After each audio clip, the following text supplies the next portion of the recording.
Good morning, Chattahoochee ladies. My name is Jim Gergen.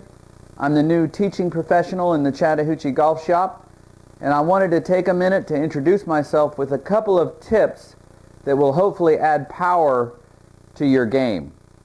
One of the key power sources in golf is the cocking and then uncocking of the wrists. However, in many women, this doesn't happen, at least not correctly, and this is a major power loss. When the wrists are misbehaving, it's almost always traceable back to the grip. So we're going to go over a proper grip, a grip that will encourage the wrist to behave properly. Okay. To illustrate, if I were to hold my hand up like this, thumb up, let's say that's 0 degrees rotated. If I turn my palm so it's facing the ground, let's say that's 90 degrees rotated. Really what you want in your left hand grip is you want to meet in the middle somewhere so that your hand is turned roughly 45 degrees. One other key component of this, and often missed, is you want a long or stretched left thumb to some degree, as if you were hitchhiking. So when you do this and you put it on the club, your left thumb will not be down the center of the shaft. It'll be a little bit off center to the right.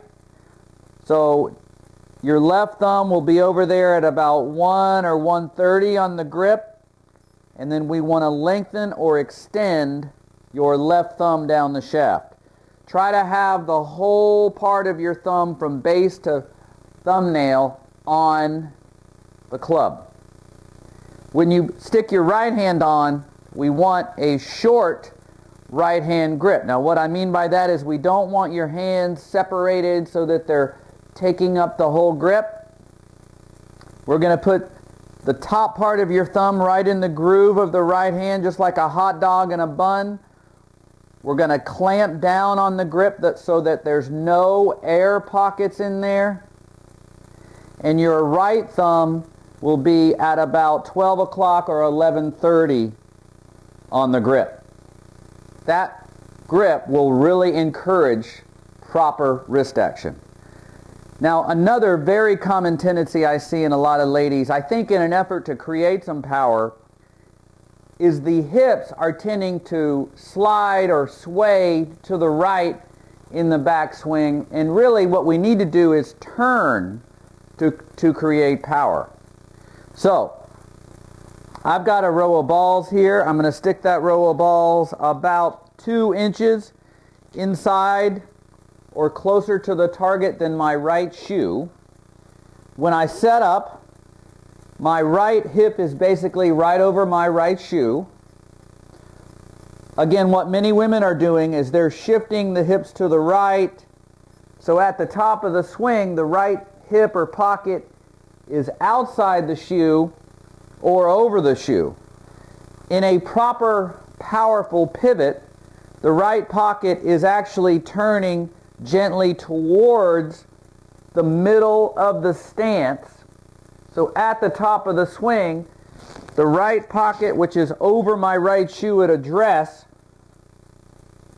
will turn so that at the top of the backswing, it's right over that row of balls, which is again 2 or 3 inches closer to the target than it was at address. Notice my knees are apart. They are not together like this. The head neither moves forward or back. It just turns very, very slightly. But my right pocket at the top of the backswing is ideally 2 or 3 inches closer to the target than it was at address. I hope you'll try these tips. I know if you do, they'll add power to your game. I'm looking forward to meeting you. Happy New Year. Thank you very much.